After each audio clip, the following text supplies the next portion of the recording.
ನೀವು ಮೊದಲೇ ಬಾರಿ ನಮ್ಮ ಚಾನಲ್ನ ನೋಡ್ತಾ ಇದ್ದರೆ ಹಾಯ್, ನಾನು ರೂಪಾ. ಹಾಗೂ ನೀವು ನೋಡ್ತಾ ಇದ್ದೀರ ನಮ್ಮ ಕನ್ನಡ ಚಾನಲ್ ಆದ ಸ್ಮಯ ಕಲಿಕೆ.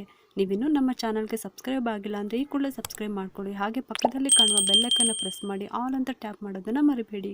ಇವತ್ತಿನ ವಿಡಿಯೋದಲ್ಲಿ ಶ್ರಾವಣ ಮಾಸದಲ್ಲಿ ಶ್ರಾವಣ ಸೋಮವಾರದ ಪೂಜೆ ಬಗ್ಗೆ ತಿಳಿಸ್ತಾ ಇದ್ದೀನಿ. ಶ್ರಾವಣ ಮಾಸದಲ್ಲಿ ಈ ಒಂದು ದೀಪಾರಾಧನೆ ಮಾಡೋದ್ರಿಂದ ನಮಗೆ ತುಂಬಾನೇ ಒಳ್ಳೆಯದಾಗುತ್ತೆ. ಈ ಒಂದು ಸಮಯದಲ್ಲಿ ನಾವು ಈ ದೀಪಾರಾಧನೆ ಮಾಡೋದ್ರಿಂದ ನಾವೇನೇ ಅನ್ಕೊಂಡ್ರು ಕೂಡ ಆ ಕೆಲಸ ಬೇಗನೆ ಆಗುತ್ತೆ. ಭಕ್ತರ ಭಕ್ತಿಗೆ ಬೇಗ ಒಲಿಯುವ ಏಕೈಕ ದೈವ ಅಂತ ಅಂದ್ರೆ ಅವರು ಶಿವ ಮಾತ್ರ. ಬನ್ನಿ ಇವಾಗ ಶ್ರಾವಣ ಸೋಮವಾರದಂದು ಶಿವನಿಗೆ ಯಾವ ರೀತಿ ದೀಪಾರಾಧನೆ ಮಾಡಬೇಕು ಅಂತ ಇವಾಗ ತಿಳ್ಕೊಳ್ಳೋಣ. ಅದಕ್ಕೂ ಮುಂಚೆ ನಾನು ಹಿಂದಿನ ವಿಡಿಯೋದಲ್ಲೂ ನಿಮಗೆ ತಿಳಿಸಿದ್ದೆ ಜರಿ ಮನೆಗೆ ಬಂದರೆ ಎಷ್ಟು ಒಳ್ಳೆಯದು ಅಂತ. ನನಗೆ ನೋಡಿ ಇವತ್ತು ಭಾನುವಾರ ಅಲ್ವಾ, ಭಾನುವಾರ ಆಗಿರೋದ್ರಿಂದ ಮನೆಯನ್ನೆಲ್ಲ ಮತ್ತೆ ಕ್ಲೀನ್ ಮಾಡ್ತಾ ಇದ್ದೆ. ಕ್ಲೀನ್ ಮಾಡೋ ಟೈಮಲ್ಲಿ ಇದು ಸಿಂಕ್ ಕೆಳಗಡೆ ಇರುವಂಥದ್ದು ನಿಮ್ಗೆ ಕಾಣಿಸ್ತಾ ಇದೆ ಅಂತ ಅನ್ಕೊತಾ ಇದ್ದೀನಿ. ನಾನು ಹಿಂದಿನ ವಿಡಿಯೋದಲ್ಲೂ ನಾನು ನಿಮ್ಗೆ ಹೇಳಿದ್ದೆ, ಅಕಸ್ಮಾತ್ ಮತ್ತೆ ಏನಾದರೂ ಆ ರೀತಿ ಕಾಣಿಸ್ಕೊಂಡ್ರೆ ನಾನು ನಿಮಗೆ ವಿಡಿಯೋ ಮಾಡಿ ತೋರಿಸ್ತೀನಿ ಅಂತ. ಅದಕ್ಕೋಸ್ಕರ ನಾನು ವಿಡಿಯೋ ಮಾಡಿದೆ. ಅದಂತೂ ಎಷ್ಟು ಸ್ಪೀಡಾಗಿ ಹೋಗ್ತಾ ಇತ್ತು ಅಂತ ಅಂದರೆ ನಾನು ವಿಡಿಯೋ ಮಾಡೋದಕ್ಕೂ ಕೂಡ ಸ್ವಲ್ಪ ಕಷ್ಟನೇ ಆಯಿತು.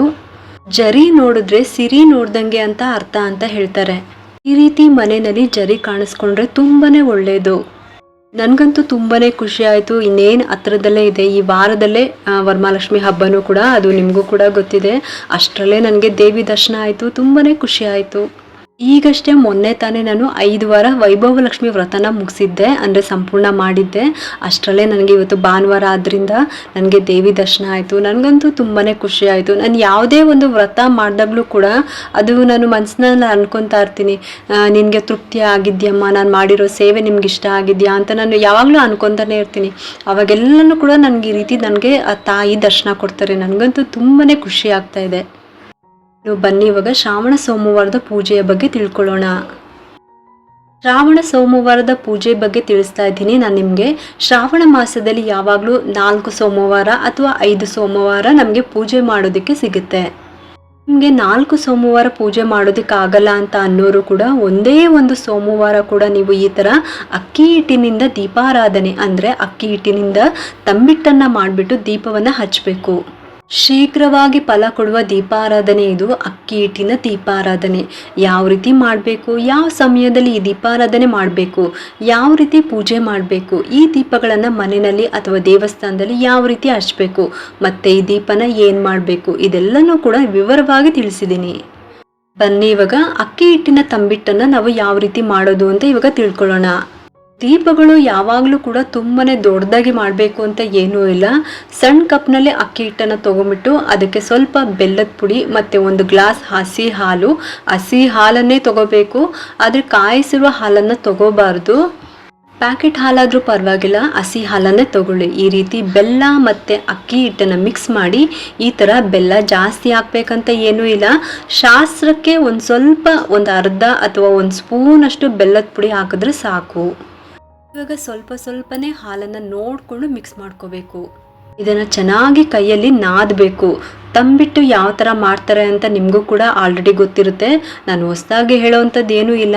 ಹೊಸದಾಗಿ ಈ ರೀತಿ ತಂಬಿಟ್ಟಿನ ದೀಪನ ಮಾಡೋ ಅಂಥವ್ರಿಗೆ ಅನುಕೂಲ ಆಗಲಿ ಅಂತ ಹೇಳ್ತಾ ಇದ್ದೀನಿ. ಸ್ವಲ್ಪನೇ ಹಾಲನ್ನು ತೊಗೊಂಡು ಕಲಿಸ್ಕೋಬೇಕು. 1 ಗ್ಲಾಸ್ ಹಾಲು ತೊಗೊಂಡಿದ್ದೀವಿ ಅಂತ ಹೇಳಿಬಿಟ್ಟು ಅದು ಪೂರ್ತಿ ಖಾಲಿ ಆಗೋ ಥರ ಹಾಕಬೇಕು ಅಂತ ಏನೂ ಇಲ್ಲ. ನಾವು ತೊಗೊಂಡಿರುವಂಥ ಅಕ್ಕಿ ಹಿಟ್ಟಿಗೆ ಎಷ್ಟು ಬೇಕೋ ಅಷ್ಟು ಪ್ರಮಾಣದ ಹಾಲನ್ನು ಮಾತ್ರ ಹಾಕಿದ್ರೆ ಸಾಕು. ಸ್ವಲ್ಪನೇ ಹಾಕ್ಬಿಟ್ಟು ಚೆನ್ನಾಗಿ ನಾದಿ 2 ಉಂಡೆಗಳಾಗಿ ಮಾಡ್ಕೋಬೇಕು. ಸಣ್ಣ ದೀಪ ಮಾಡಿದ್ರೂ ಪರವಾಗಿಲ್ಲ ಅಥವಾ ದೊಡ್ಡ ದೀಪ ಮಾಡಿದ್ರೂ ಪರವಾಗಿಲ್ಲ. 2, 5, 9 ಅಥವಾ 11 ದೀಪಗಳನ್ನು ಮಾಡ್ಬೋದು. ಚಿಕ್ಕ ದೀಪ ಮಾಡ್ತೀರಾ ಅಂತ ಅಂದರೆ 5, 9, 11 ದೀಪಗಳನ್ನು ಮಾಡ್ಬೋದು. ಅಥವಾ ದೊಡ್ಡ ದೀಪ ಮಾಡೋದಾದರೆ 2 ದೀಪನ ಮಾಡ್ಕೊಳ್ಳಿ. ಮನೆಯಲ್ಲಿ ದೀಪಾರಾಧನೆ ಮಾಡ್ಬೋದು ಅಥವಾ ದೇವಸ್ಥಾನದಲ್ಲೂ ಕೂಡ ಈ ದೀಪಾರಾಧನೆ ಮಾಡ್ಬೋದು. ಶಿವನ ದೇವಸ್ಥಾನ, ವಿಷ್ಣುವಿನ ದೇವಸ್ಥಾನದಲ್ಲಿ ಈ ದೀಪಾರಾಧನೆಯನ್ನು ಮಾಡ್ಬೋದು. 2 ದೇವರುಗಳು ಕೂಡ ಸಲ್ಲುತ್ತೆ. ತುಂಬಾನೇ ಬೇಗನೆ ಫಲ ತಂದು ಕೊಡುವಂಥ ದೀಪಾರಾಧನೆ ಅಂತಲೇ ಹೇಳ್ಬೋದು. ತುಂಬಾನೇ ಪವರ್ಫುಲ್ ಆದಂಥ ದೀಪಾರಾಧನೆ ಅಂತಲೇ ಹೇಳ್ಬೋದು. ಈ ಅಕ್ಕಿ ಹಿಟ್ಟಿನ ತಂಬಿಟ್ಟನ್ನು ನೀವು ಯಾವ ಶೇಪಲ್ಲಾದರೂ ಮಾಡ್ಬೋದು. ಅಂದರೆ ಕೆಲವರು ಉದ್ದುದ್ದಕ್ಕೆ ಮಾಡ್ಕೊತಾರೆ, ನಾನಿಲ್ಲಿ ರೌಂಡಾಗಿ ಮಾಡ್ಕೊತಾ ಇದ್ದೀನಿ. ಇದಕ್ಕೆ ಎರಡೆರಡು ತುಪ್ಪದ ಬತ್ತಿನ ಇಡಬೇಕಾಗುತ್ತೆ. ನಾವು ಬೆರಳಿನಿಂದ ಇದನ್ನು ಹೋಲ್ ಮಾಡೋದಕ್ಕಿಂತ ಈ ಥರ ಪಂಚಪತ್ರೆಯಲ್ಲಿ ಅಥವಾ ಚಪಾತಿ ಒತ್ತುವ ಲಟ್ಟಣಿಗೆನಲ್ಲಿ ಕೂಡ ಅದರ ತುದಿನಲ್ಲೂ ಕೂಡ ಈ ರೀತಿ ಹೋಲ್ನ ಮಾಡ್ಬೋದು. ತುಪ್ಪದ ಬತ್ತಿನ ಇಡೋದಕ್ಕೆ ತುಂಬಾ ಚೆನ್ನಾಗಿ ಕಾಣಿಸುತ್ತೆ. ಇವಾಗ ನಾನು ಒಂದು ಬೆಳ್ಳಿ ತಟ್ಟೆನ ತೊಗೊಂಡಿದ್ದೀನಿ. ನೀವು ಯಾವುದಾದ್ರೂ ತಟ್ಟೆನಲ್ಲೂ ಕೂಡ ಮಾಡ್ಬೋದು. ತಾಮ್ರದ್ದು, ಹಿತ್ತಾಳೆದು, ಬೆಳ್ಳಿ ತಟ್ಟೆ, ಈ ರೀತಿ ಯಾವುದಲ್ಲಾದ್ರೂ ಸರಿ ಒಂದು ತಟ್ಟೆನ ತಗೋಬೇಕು. ತಟ್ಟೆಯ 5 ಕಡೆ ಗಂಧ, ಅರಿಶಿಣ, ಕುಂಕುಮವನ್ನು ಹಚ್ಕೋಬೇಕು. ಯಾವಾಗಲೂ ಅಷ್ಟೇ ಒಂದು ಪೂಜೆ, ಒಂದು ದೀಪಾರಾಧನೆ ಮಾಡ್ತೀವಿ ಅಂತ ಅಂದರೂ ಕೂಡ ಮೊದಲು ನಾವು ಗಂಧದಿಂದ ಮೊದಲು ಹಚ್ಕೋಬೇಕು. ಯಾವಾಗಲೂ ಅಷ್ಟೇ. ಅದಾದಮೇಲೆ ಅರಿಶಿಣ, ಕುಂಕುಮವನ್ನು ಹಚ್ಕೋಬೇಕು. ಶ್ರಾವಣ ಮಾಸದಲ್ಲಿ ಶ್ರಾವಣ ಸೋಮವಾರ, ಶ್ರಾವಣ ಮಂಗಳವಾರ, ಶ್ರಾವಣ ಶುಕ್ರವಾರ ಮತ್ತು ಶ್ರಾವಣ ಶನಿವಾರ ಈ 4 ದಿನ ಕೂಡ ತುಂಬಾ ಶ್ರೇಷ್ಠವಾದದ್ದು. ಏನು ವರಮಹಾಲಕ್ಷ್ಮಿ ಹಬ್ಬನೂ ಹತ್ರದಲ್ಲೇ ಇದೆ. ಆ ಪೂಜೆಗೂ ಕೂಡ ಎಲ್ಲನೂ ಕೂಡ ತಯಾರಿನ ಮಾಡ್ಕೊಳ್ಳೋದಕ್ಕೆ ಶುರು ಮಾಡಬೇಕು. ಗಂಧ, ಅರಿಶಿಣ, ಕುಂಕುಮವನ್ನು ತಟ್ಟೆಗೆ ಇಟ್ಕೊಂಡಿದ್ದಾದ್ಮೇಲೆ ಶಿವನಿಗೆ ಪ್ರಿಯವಾದ ಬಿಲ್ಪತ್ರೆಯನ್ನು ಕೂಡ ನಾನು ಇಲ್ಲಿ ಪೂಜೆಗೆ ಬಳಸ್ತಾ ಇದ್ದೀನಿ. ಬಿಲ್ಪತ್ರೆ ಇಟ್ಟಿದ್ದಾದ್ಮೇಲೆ ಅದ್ರ ಮೇಲೆ ಎರಡೆರಡು ವಿಳೆದೆಲೆನ ಇಟ್ಕೊತಾ ಇದ್ದೀನಿ. ಆಮೇಲೆ ಈ ವಿಳೆದೆಲೆ ಮೇಲೂ ಕೂಡ ಅರಿಶಿಣ, ಕುಂಕುಮ ಮತ್ತು ಬಿಲ್ಪತ್ರೆನ ಇಡಬೇಕು. ಯಾವಾಗಲೂ ಅಷ್ಟೇ ಶಿವ ಪೂಜೆಗೆ ಬಿಲ್ಪತ್ರೆ ಬೇಕೇ ಬೇಕು. ಬಿಲ್ಪತ್ರೆ ಮತ್ತು ತುಂಬೆ ಹೂವು ಶಿವನಿಗೆ ತುಂಬಾ ಪ್ರಿಯವಾದದ್ದು.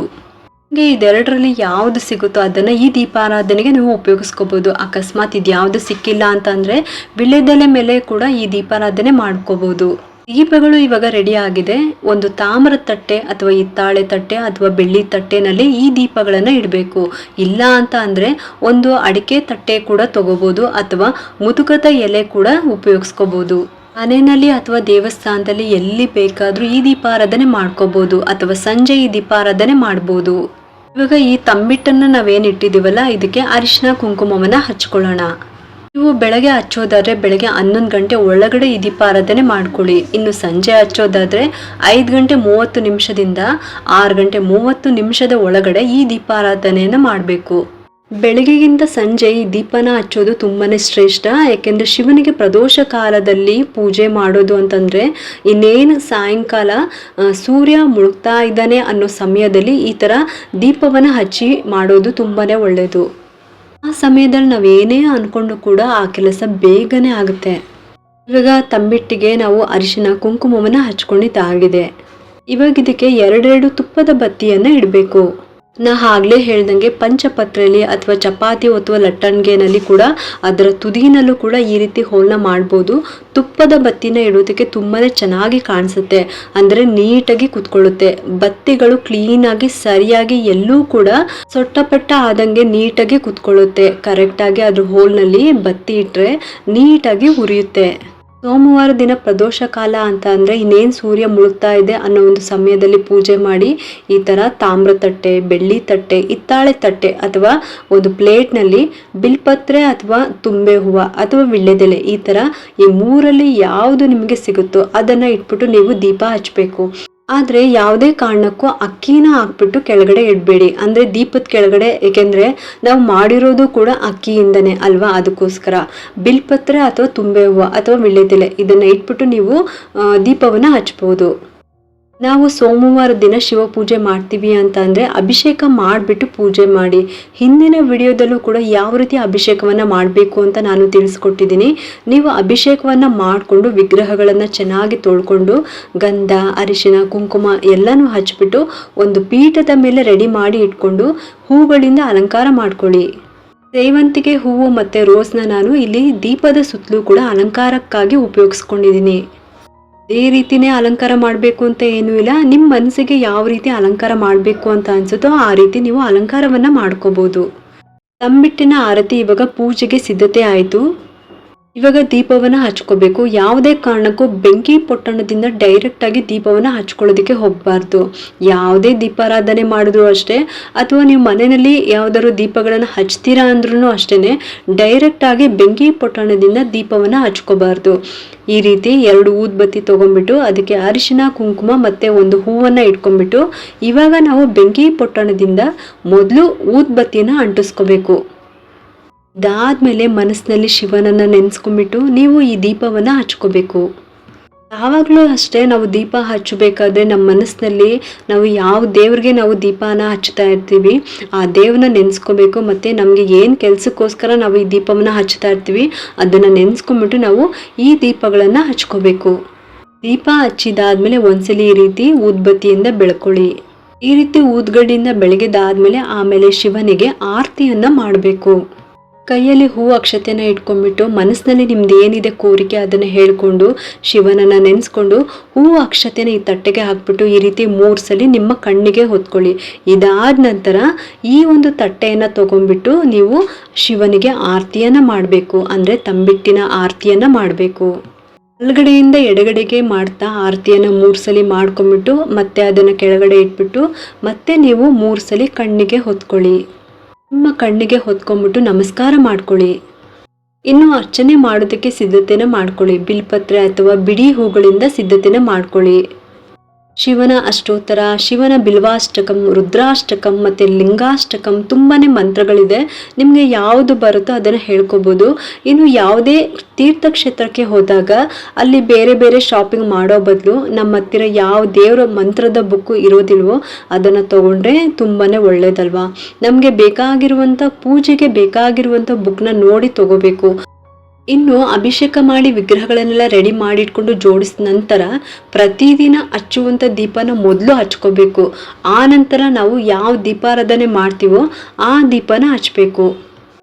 ನಾನು ಇದನ್ನು ಮನೆಯಲ್ಲಿ ದೀಪಾರಾಧನೆ ಮಾಡ್ತಾ ಇದ್ದೀನಿ. ನಾಳೆ ಬೆಳಗ್ಗೆ ಇದನ್ನು ಹಸುಗಳಿಗೆ ಕೊಡ್ತೀನಿ. ನಿಮಗೆ ಹಸು ಸಿಕ್ಕಿಲ್ಲ ಅಂತಂದರೆ ಯಾವುದಾದ್ರೂ ಕೆರೆಗಳಿಗಾದರೂ ಹಾಕ್ಬೋದು. ಏಕೆಂದರೆ ಕೆರೆಗಳಲ್ಲಿ ಮೀನುಗಳಿರುತ್ತೆ. ಇದನ್ನು ತಿಂದರೂ ಕೂಡ ತುಂಬಾ ಒಳ್ಳೆಯದು. ಇದು ಯಾಕೆ ಅಂತ ಅಂದರೆ ನಾವು ಲಕ್ಷ್ಮೀ ಕುಬೇರ ವ್ರತ ಮಾಡ್ತೀವಿ. ಅಂದರೆ ಗೋಧಿ ಹಿಟ್ಟಿನ ಉಂಡೆಗಳನ್ನು ಮಾಡ್ಕೊತೀವಿ. ಅದು ಕೂಡ ಅಷ್ಟೇ ಗೋಧಿ ಹಿಟ್ಟು, ಬೆಲ್ಲ, ಹಾಲನ್ನು ಹಾಕ್ಬಿಟ್ಟು ನಾವು ಉಂಡೆಗಳಾಗಿ ಮಾಡ್ಕೊಳ್ಳೋದು. ಈ ತಂಬಿಟ್ಟು ಕೂಡ ಹಾಗೇನೆ ಅಕ್ಕಿ ಹಿಟ್ಟು, ಬೆಲ್ಲ, ಹಾಲು ಸೇರಿಸಿ ಮಾಡುವಂಥದ್ದು. ಇದರಲ್ಲಿ ತುಂಬಾ ಶಕ್ತಿ ಇರುತ್ತೆ. ಮನೆಯಲ್ಲಿ ಇರುವಂಥ ಮತ್ತು ನಮ್ಮಲ್ಲಿ ಇರುವಂಥ ನೆಗೆಟಿವಿಟಿ ತುಂಬಾ ಬೇಗನೆ ಕಡಿಮೆ ಆಗುತ್ತೆ. ನಾವು ಮನಸ್ಸಿನಲ್ಲಿ ಭಗವಂತನನ್ನು ನೆನೆಸ್ಕೊಂಡು ದೀಪ ಮಾಡಿ ನಮ್ಮ ಕೈಯಾರೆ ದೀಪ ಮಾಡಿದ್ರೆ ಅದರಲ್ಲಿ ನಮ್ಮಲ್ಲಿರುವ ನೆಗೆಟಿವಿಟಿ ಎಲ್ಲ ಕಡಿಮೆ ಆಗುತ್ತೆ. ಇನ್ನು ಈ ದೀಪಗಳಿಗೆ ತುಪ್ಪದ ಬತ್ತಿನ ಇಟ್ಟು ದೀಪ ಹಚ್ಚಬೇಕು. ತುಪ್ಪ ಕೂಡ ನಾವು ತಿನ್ನುವಂಥ ತುಪ್ಪನೇ ಆಗಿರಬೇಕು. ಅದನ್ನು ನಾವು ಉಪಯೋಗಿಸ್ಬಾರ್ದು. ದೇವರಿಗೆ ಅಂತಲೇ ಸಪ್ರೇಟಾಗಿ ಈ ತುಪ್ಪನ ಎತ್ತಿಟ್ಟು ಆ ದೀಪಗಳಿಗೆ ಅಂದರೆ ದೀಪಾರಾಧನೆ ಮಾಡೋದಕ್ಕೆ ಅಂತಲೇ ಸಪ್ರೇಟು ತುಪ್ಪವನ್ನು ಇಟ್ಬಿಟ್ಟು ನಾವು ದೀಪಗಳನ್ನು ಹಚ್ಕೋಬೇಕು. ಇನ್ನು ಗ್ರಂಥಿಗೆ ಅಂಗಡಿನಲ್ಲೆಲ್ಲ ಬೇರೆ ತುಪ್ಪನೇ ಸಿಗುತ್ತೆ. ಅದರಲ್ಲಿ ತುಂಬಾ ದಾಲ್ಡಾ ಇನ್ನೂ ಏನೇನೋ ಹಾಕಿರ್ತಾರೆ. ಅದನ್ನು ಇದಕ್ಕೆ ಹಾಕಬಾರ್ದು. ನಾವೇ ಪ್ರಸಾದವಾಗಿ ತೊಗೊಂಡು ಕೂಡ ನಾವು ಈ ಥರದ ತುಪ್ಪನ ನಾವು ಬಳಸ್ತೀವ? ನೀವೇ ಒಂದ್ಸಲಿ ಯೋಚನೆ ಮಾಡಿ. ಅದಕ್ಕೇ ನಾವೇ ಈ ಥರ ತುಪ್ಪದಿಂದ ತಿನ್ನೋದಕ್ಕಾಗಲ್ಲ ಅಂತ ಅಂದಾಗ ಇನ್ನು ಮುಕ್ಕೋಟಿ ದೇವತೆಗೆ ನಾವು ಹೇಗೆ ತಿನ್ನಿಸೋದು? ನೀವೇ ಒಂದ್ಸರಿ ಯೋಚನೆ ಮಾಡಿ. ಅದಕ್ಕೋಸ್ಕರನೇ ಅಡುಗೆಗೆ ನಾವೇನು ಬಳಸ್ತೀವಿ ಆ ಥರ ತುಪ್ಪನ ಸಪ್ರೇಟಾಗಿ ನಾವು ತಿನ್ನೋದಕ್ಕೆ ಬೇರೆ, ದೇವರಿಗೆ ಬೇರೆ ಅಂತ ಸಪ್ರೇಟಾಗಿ ಎತ್ತಿಟ್ಟು ದೀಪಗಳಿಗೆ ಮಾತ್ರ ಇದನ್ನು ಹಚ್ಕೋಬೇಕು. ಈ ರೀತಿ ಮಾಡಿ ದೀಪಾರಾಧನೆ ಮಾಡೋದ್ರಿಂದ ಮನೆಯಲ್ಲಿರುವ ನೆಗೆಟಿವಿಟಿ ಕಡಿಮೆ ಆಗುತ್ತೆ. ಸೋಮವಾರ ಬೆಳಗ್ಗೆ ಅಥವಾ ಸಂಜೆ ಈ ದೀಪನ ಹಚ್ತೀರಾ ಅಂತ ಅಂದರೆ ಮಾರನೇ ದಿನ ಮಂಗಳವಾರ ಬೆಳಗ್ಗೆ ಈ ತಂಬಿಟ್ಟನ್ನು ಹಸುಗೆ ತಿನ್ನಿಸ್ಬೇಕು. ಹಸು ಸಿಕ್ಕಿಲ್ಲ ಅಂತ ಅಂದರೆ ಅಥವಾ ನಿಮ್ಮ ಮನೆ ಹತ್ತಿರ ಕೆರೆಗಳಲ್ಲಿ ಮೀನು ಇರುವಂಥ ಜಾಗದಲ್ಲಿ ಇದನ್ನು ಹಾಕಬೇಕು. ಕೆರೆ, ನದಿ ಏನಿದ್ರೂ ಕೂಡ ಅಲ್ಲಿ ನೀವು ತೊಗೊಂಡು ಹೋಗಿ ಹಾಕ್ಬೋದು ಈ ತಂಬಿಟ್ಟನ್ನು. ಈ ತಂಬಿಟ್ಟುಗಳನ್ನು ನೀರಿನಲ್ಲಿ ಹಾಕಬೇಕು. ಹಸುಗಳು ಇಲ್ಲ, ಕೆರೆನೂ ಇಲ್ಲ, ನದಿನೂ ಇಲ್ಲ ಅಂತ ಅನ್ನೋರು ಇದನ್ನು ಪುಡಿ ಪುಡಿ ಮಾಡಿಬಿಟ್ಟು ಇರುವೆಗಳಿಗೆ ಹಾಕಬೇಕು. ಇರುವೆಗಿಂತ ಸ್ನೇಹಜೀವಿ ಇನ್ನೊಂದಿಲ್ಲ ಅಂತ ಹೇಳ್ತಾರೆ. ಹಣಕಾಸಿನ ಸಮಸ್ಯೆ ಏನೇ ಇದ್ರೂ ನಿವಾರಣೆ ಆಗಬೇಕು ಅಂತ ಅಂದರೆ ಇರುವೆಗಳಿಗೆ ಆಹಾರ ಕೊಡಬೇಕು. ಅದಕ್ಕೋಸ್ಕರನೇ ನಾವು ಹಚ್ಚಿರುವಂಥ ಈ ತಂಬಿಟ್ಟಿನ ದೀಪವನ್ನು ಈ 3 ರೀತಿಯಲ್ಲೂ ಕೂಡ ವಿಸರ್ಜನೆ ಮಾಡ್ಬೋದು. ಇನ್ನು ದೇವಸ್ಥಾನದಲ್ಲಿ ಈ ದೀಪನ ಹಚ್ತೀರಾ ಅಂತ ಅಂದರೆ ಅಡಿಕೆ ತಟ್ಟೆನ ತೊಗೊಂಡೋಗಿ ಬಿಲ್ಪತ್ರೆ, ತುಂಬೆ ಹೂವು ಅಥವಾ ವಿಳ್ಯದೆಲೆ ಮೇಲೆ ಈ ದೀಪನ ಹಚ್ಬೋದು. ದೀಪ ಹಚ್ಚಿದ ಮೇಲೆ ಅದಕ್ಕೆ ಅಲ್ಲೇ ಇಟ್ಬಿಟ್ಟು ಬನ್ನಿ. ದೇವಸ್ಥಾನದಲ್ಲಿ ಇರೋರೇ ಅದನ್ನು ವಿಸರ್ಜನೆ ಮಾಡ್ತಾರೆ. ಅಕಸ್ಮಾತ್ ಯಾರಿಗಾದ್ರೂ ಕಾರಣಾಂತರಗಳಿಂದ ಶ್ರಾವಣ ಮಾಸದಲ್ಲಿ ಶಿವ ಪೂಜೆ ಮಾಡೋದಕ್ಕಾಗಿಲ್ಲ ಅಂತ ಅಂದರೆ ನೀವು ಯಾವುದೇ ಅಮಾವಾಸ್ಯೆ ಆದಮೇಲೆ ಬರುವಂಥ ಸೋಮವಾರ ಶುರು ಮಾಡಿ ಪೂಜೆನ ಮಾಡ್ಕೋಬೋದು. ಅಥವಾ ಕಾರ್ತಿಕ ಮಾಸದಲ್ಲೂ ಕೂಡ ಮಾಡ್ಬೋದು. ಶ್ರಾವಣ ಸೋಮವಾರದ ಪೂಜೆ ಸರಳವಾಗಿ ಮಾಡುವಂಥ ವಿಧಾನ ಇದು.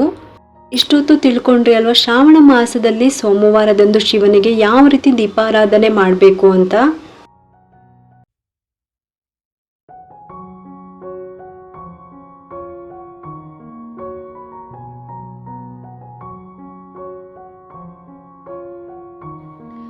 ನಿಮಗೆಲ್ಲರಿಗೂ ಈ ಒಂದು ವಿಡಿಯೋ ಇಷ್ಟ ಆಗಿದ್ದರೆ ಒಂದು ಲೈಕ್ ಮಾಡಿ, ಶೇರ್ ಮಾಡಿ ಮತ್ತು ಸಬ್ಸ್ಕ್ರೈಬ್ ಮಾಡಲು ಮರಿಬೇಡಿ. ಏಕೆಂದರೆ ನೀವು ಮಾಡೋ ಒಂದು ಸಬ್ಸ್ಕ್ರೈಬಿಂದ ನಮ್ಮಂತಹ ಸಣ್ಣ ಸಣ್ಣ ಚಾನಲ್ಸ್ಗೆ ಒಂದು ಸಪೋರ್ಟ್ ಮಾಡ್ದಂಗೆ ಆಗುತ್ತೆ. ಮತ್ತೆ ಸಿಗ್ತೀನಿ ಮುಂದಿನ ಹೊಸ ವಿಡಿಯೋದೊಂದಿಗೆ ಅಂತ ಹೇಳ್ತಾ ಈ ವಿಡಿಯೋನ ಮುಗಿಸ್ತಾ ಇದ್ದೀನಿ. ಸರ್ವೇ ಜನ ಸುಖಿನೋ ಭವಂತು.